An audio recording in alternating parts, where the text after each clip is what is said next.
Panorama group, जो सोचता है वो करता है।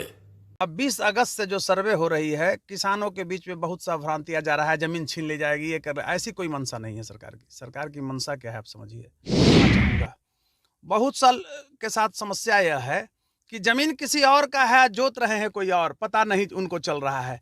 तो ये जो खतियान से देख करके किया जाएगा, तो जिनका जमीन है उसको भी प्राप्त करने में सहूलियत होगी। गांव में आप देखते होंगे, जमीन किसी आपका है और जोत कोई और रहा है, उसको पता नहीं है। बताना चाहूँगा मैं, खासकर रैयतों से, जमीन मालिकों से मैं भी एक कहना चाहूँगा, बीइंग ए एडवोकेट, एक अधिवक्ता के रूप में, कि देखिए आप लोग जो ग्राम स्तर पर प्रॉब्लम को सोल्व कर सकते हैं, जो आपकी कठिनाई है उसको दूर कर सकते हैं, वो आप हाई कोर्ट और सुप्रीम कोर्ट स्तर पर उतना जल्दी नहीं कर सकते हैं, क्योंकि। नमस्कार, आप देख रहे हैं न्यूज फोनेशन। मैं हूं आपके साथ नरोत्तम सिंह। बिहार में जमीन के सर्वे होने हैं। बाकायदा इसको लेकर जो बिहार के राजस्व एवं भूमि सुधार मंत्री दिलीप जायसवाल हैं, इसके लिए बैठक भी कर रहे हैं और अब जमीन का जो सर्वे हो शुरू हो गया है। हमारे साथ पटना हाईकोर्ट के जाने माने अधिवक्ता कौशलेंद्र नारायण हैं। इनसे जानेंगे कि जमीन को सर्वे हो रहे हैं, क्या क्या उसमें जो कार्यक्रम हो रहे हैं और किस प्रकार से जमीन का सर्वे बिहार में हो रहा है, इन सभी चीज़ों पर इनसे चर्चा करेंगे। बिहार में जमीन के सर्वे हो रहे हैं, बिहार के लोगों खासा चिंतित है कि सर्वे में क्या क्या होगा। और सर्वप्रथम तो मैं आपको धन्यवाद देता हूं यह समसामयिक मुद्दे पर बात करने के लिए। आपको मैं बताना चाहता हूं कि बिहार में 20 अगस्त से, विगत जो है 20 अगस्त है, उस दिन से सर्वे शुरू हो गया है और इसमें सरकार की मंशा यह है, देखिए कई तरह के भ्रांतियाँ जो है सो उभर कर आ रही है, लेकिन सरकार की जो मंशा यह है कि जिस तरह से जमीन माफिया लोग कर रहे हैं, चाहे वो शहर में हो, गांव में हो, एक जमीन को 3-3 बार बेचा जा रहा है और सरकार के पास कोई ऑथेंटिक डाटा नहीं है। तो मैं आपको बताना चाहूँगा कि यह सर्वे का मुख्य रूप जो है वो करप्शन को रोकना है और असली डाटा जो है वो उभारना है। अब 20 अगस्त से जो सर्वे हो रही है, किसानों के बीच में बहुत सा भ्रांतियाँ जा रहा है, जमीन छीन ली जाएगी, ये कर ऐसी कोई मंशा नहीं है सरकार की। सरकार की मंशा क्या है आप समझिए। जैसे आप देखे होंगे, कई पीढ़ी से लोग साथ में रह रहे हैं, आज उनके पास जमीन का कोई अपना बटा हुआ अधिकार नहीं है, न तो मोटेशन है, न उनको ये भी जानकारी है कि कौन प्लॉट है, कौन खाता नंबर मेरे नाम से है, किसके नाम से है। तो सरकार ने जो प्रोविज़न लाया है, इससे आसान होगा उनको आगे के भविष्य के लिए। जैसे आप ये मान लीजिए कि सर्वे में जो कागजात सरकार की तरफ से जरूरी किया गया है, उसमें मुख्य रूप से प्रपत्र 2 और 3 है। प्रपत्र 2 जो है उसमें 21 कॉलम है। 21 कॉलम में पहला जो कॉलम है उसमें रैयत का नाम है और जो हिस्सेदार हैं उनका होगा। दूसरा जो है कॉलम, उसमें अस्थाई पता, आप कहाँ के रहने वाले हैं, क्या है, किस गांव है। तीसरा जो है वो खाता है, चौथा में खेसरा है और खासकर मैं बता रहा हूँ, पांचवा जो है वो रकबा का है। उसके बाद जो कॉलम है वो चौहद्दी का है। फिर है वो कॉलम जो आपको मैं एक चीज़ बताना चाहूँगा, उसमें कहीं कोई अतिशयोक्ति नहीं है, मैं स्पष्ट रूप से ये कह रहा हूँ कि 7वां कॉलम जो है वो भी बहुत मतलब उपयुक्त कॉलम है। उसमें जो है जमीन किस किस्म का है, आपको कैसे मिला है, क्या मिला है, ये है। 8वां कॉलम जो है वो शेष को छोड़कर लगान आप क्या दे रहे हैं, टोटल उसमें है। फिर है जमाबंदी से, इस तरह से 11 कॉलम है। फिर है भू पर खाता का आधार जो अपना बनाना है, दावा का आधार कि किस तरह से, मतलब ये दावा से आपको ज़मीन कहाँ से आया है, जो आधार बनेगा। उसके बाद अभियुक्ति अगर कोई है तो मैं आपको बताना चाहूँगा, इस चीज़ को आप समझिए कि यह जो प्रपत्र है वो हर एक गाँव में उपलब्ध कराया गया है लोगों को। और अगर जो गांव में कैंप लग, देखिए सबसे बड़ा इसका 3-4 मोड है। मोड क्या है भाई सरकार की, जो है फर्स्ट जो है वो गांव में कैंप लग रहा है, और दूसरा जो है वो अंचल में है जहां पर कानूनगो बैठेंगे। तीसरा जो इसका है, सरकार के स्तर से जो प्रॉब्लम को सोल्व किया जाएगा वो बंदोबस्त पदाधिकारी के यहाँ जो जिला में होंगे। उसके बाद कोर्ट है, हाई कोर्ट है और सुप्रीम कोर्ट आप आ सकते हैं। देखिए, लोग कह रहे हैं कि जमीन छीन ली जाएगी, ये है वो है, यह एक भ्रांतियां पैदा की जा रही है।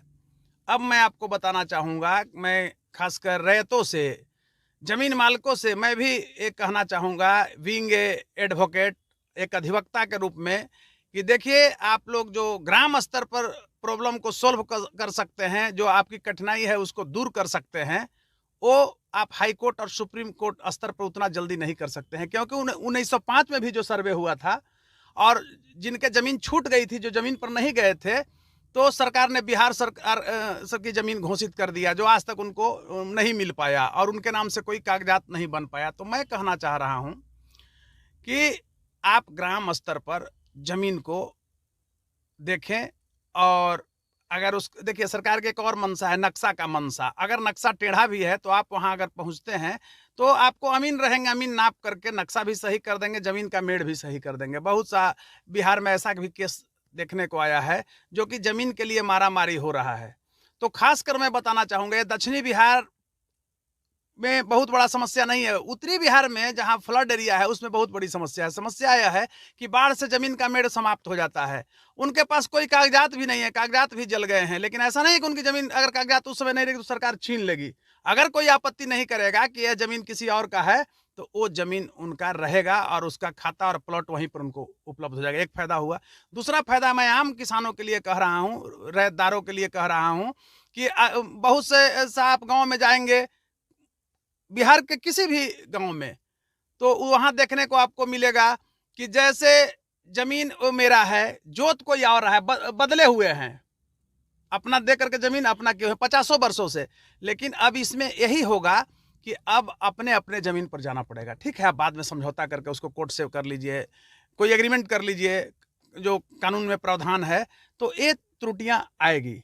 दूसरी तरफ मैं बता रहा हूं, बहुत लोगों को हल्ला उड़ाया जा रहा है कि जमीन जैसे किसी का खाता प्लॉट नहीं मिल रहा है और कई साल, जैसे 50-60 साल से वो रखे हुए हैं। अगर सरकार के रिकॉर्ड में वो खाता प्लॉट ना भी मिल रहा है, 50-60 साल से रखे हुए हैं, कोई आपत्ति नहीं है, तो जो कानून का प्रावधान होगा, ये सरकार ने निकाला है, उसके अनुसार उन्हीं के जमीन रहेगी, उस पर किसी का आपत्ति नहीं होगा। कोई अगर आपत्ति नहीं अगर दर्शाते हैं तब। अब एक चीज़ और मैं बताना चाहूँगा, बहुत साल के साथ समस्या यह है कि जमीन किसी और का है, जोत रहे हैं कोई और, पता नहीं उनको चल रहा है। तो ये जो खतियान से देख करके किया जाएगा तो जिनका जमीन है उसको भी प्राप्त करने में सहूलियत होगी। गांव में आप देखते होंगे जमीन किसी आपका है और जोत कोई और रहा है, उसको पता नहीं है। बहुत सारे लोग अनभिज्ञ हैं। लेकिन गांव में सबसे बड़ा समस्या ये है कि बहुत सारे लोग हैं जो गांव छोड़कर शहर में बस गए हैं। कई ऐसे भी लोग हैं जो देश भी छोड़ चुके हैं। उन लोगों के कैसे होगा, उन लोगों का सरबत जमीन का कैसे होगा? देखिए, बहुत ही तार्किक प्रश्न आपने किया। तो तार्किक जो प्रश्न आपने किया, तो पहला प्रश्न किया कि गांव से शहर में बस गए, अच्छी बात है। तो शहर में बस गए तो गांव की जमीन आप किसी को पट्टा दिए हुए हैं ना, भाई को दिए हुए हैं, परिवार को देखने के लिए भी दिए हुए होंगे, तो आप वो आपको खबर करेंगे कि आप इस दिन आइए। अच्छा, इस सर्वे की जो टीम है वो अपने स्वतः नहीं चले जाएगी गाँव में, मतलब सूचना देना है कि हम फलाने दिन आ रहे हैं हम लोग, टीम बंदोबस्त करने के लिए, सर्वे करने के लिए, तो आप लोग एकत्रित रहिए। तो आपके परिवार के लोग खबर कर देंगे। विदेश गए हैं तो ये तो लंबा चलेगा, 1 साल तक चलेगा, लेकिन उतना उनको देर नहीं करना है, वो वहां से खबर से आए, उनके परिवार के लोग एकत्रित रहे वहां पर।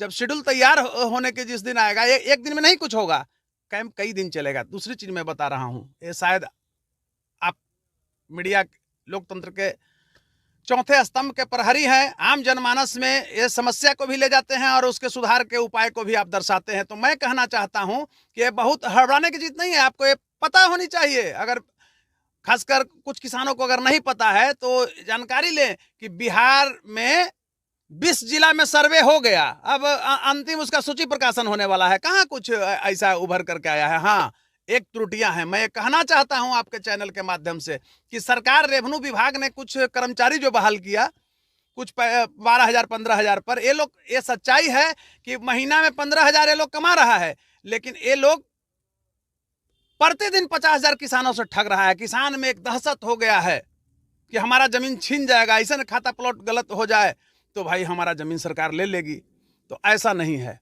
हाँ, अगर है कि जिस खेत पर स्पॉट पर बंदोबस्ती करने की टीम अगर पहुंचती है, सर्वे करने की टीम पहुंचती है और उस प्लॉट पर कोई नहीं पहुंचते हैं, उसके लिए 3 नोटिस है, नोटिस के समय भी नहीं पहुंचते हैं, तो ऑटोमेटिक वह जमीन बिहार सरकार का हो जाएगा। तो इसमें क्या दिक्कत है? अगर खाली जमीन है, बेकार जमीन है, तो उसमें तो हमारे समस्या ऐसे भी आमगर मजरूआ पहले से भी गांव में जमीन होता था। ठीक है, लोग कब्जा कर करके उसको उपयोग करते थे, जिसका सामने जो है कर रहे हैं। सरकारी बिल्डिंग बनने की बारी आती थी तो बनता था। तो मेरा अभिप्राय है कि जमीन छीनी नहीं जाएगी। यह एक बेहतर सरकार का जो है एक सोच है, मैं इस रूप में कहना चाहूंगा कि सरकार का एक बेहतर सोच है। हाँ, सरकार के स्तर से जो त्रुटियां कर्मचारी कर रहे हैं, मुझे भी जानकारी है बीइंग एडवोकेट, क्योंकि मैं एक जिम्मेवार नागरिक भी हूं और जुड़ा हूं रहता हूं। हमारे पास तो गांव के भी लोग आते हैं अपनी समस्याओं को लेकर, तो यह जरूर लोग कह रहे हैं कि कोई हमारा जो खुला है आपको प्रखंड स्तर पर, तो प्रखंड स्तर पर जो कार्यालय खुला हुआ है कानूनगो का, बाद में उसमें भी 3-4 जगह कहीं कहीं खुला हुआ है, 2-4 पंचायत मिला करके, वहां वो लोग गलत कर रहे हैं, किसान परेशान हो रहे हैं। तो सरकार को इस पर एक्शन लेनी चाहिए। मतलब ये जो सर्वे हो रहे हैं बिहार में, जो अक्सर जमीन का विवाद देखने को मिलता है, उसको सुलझाने में कारगर साबित होगा। बिल्कुल 100%, इसमें कोई अतिशयोक्ति नहीं है। सरकार की जो मंशा है बड़ा ही पवित्र मंशा है। देखिए, सरकार अगर अच्छा काम करे तो हर लोग को अच्छा कहना चाहिए, कोई वहाँ पॉलिटिकल बयानबाजी नहीं होनी चाहिए। तो सरकार की जो यह प्रक्रिया है बड़ा ही सराहनीय प्रक्रिया है और इसका हम स्वागत करते ही हैं। हम यही चाहेंगे कि बिहार के जो किसान हैं वो स्वागत इसका करें और अपने गांव में जरूर जाएं। भाई, आप कह रहे हैं कि शहर में आ गए हैं, शहर में आ गए हैं तो कौन ऐसा चीज है गांव में नहीं आप जा रहे हैं? आप थाईलैंड घूमने जाते हैं और अपनी संपत्ति छोड़ दीजिएगा? आपका पटीदार है, आपका चचेरा भाई है, चाचा है, जो भी गांव में लोग हैं, गोतिया एक शब्द होता है, वो आपस में लोग होते हैं, 1 पीढ़ी 2 पीढ़ी गोतिया लोग आपको खबर करेगा। तो इससे क्या होगा कि भविष्य में लड़ाई भी नहीं होगी और सबको एक सर्टिफिकेट मिल जाएगा कि इतना इतना ये हिस्सेदार इस जमीन का है। तो आपको भविष्य में बेचने में भी अच्छा। सबसे बड़ी चीज है कि मोटेशन टीम भी इसमें साथ है, मोटेशन भी आपको हो जा रहा है। जो आप ठगे जा रहे थे, सीओ बीडीओ अधिकतर पैसा आपको ठगते थे। एसीओ का खासकर रेवेन्यू जमीन का मामला सीओ देखते हैं, तो सीओ जो है आपसे 50,000 1 लाख रुपया जो डरा करके लेते थे कि हम मोटेशन नहीं करेंगे, जो दुकानदारी जो चल रही थी सीओ के, वो सीओ सिर्फ एक कर्मचारी बनकर रह जाएंगे पावर के रूप में। वो पावर अपना उपयोग करेंगे, आर्थिक रूप से वो दोहन नहीं करेंगे किसानों को, रैयतों को। तो चलिए, पटना हाईकोर्ट के जाने माने अधिवक्ता डॉक्टर कौशलेंद्र नारायण हमारे साथ थे। बिहार में जमीन का सर्वे शुरू हो गया है, इन पर हम बातचीत किए हैं। खासकर जो बिहार के ग्रामीण क्षेत्र के किसान हैं वो ज़्यादा चिंतित नजर आ रहे हैं कि अगर ज़मीन का सर्वे हो रहा है तो क्या हमारा भी ज़मीन चला जाएगा। लेकिन इस वीडियो में उन सारी विषयों पर हमने बातचीत की है। क्या कुछ इनका कहना था आपने सुना। बहरहाल इसको इतना ही, आप बने रहे न्यूज़ 4 नेशन के साथ।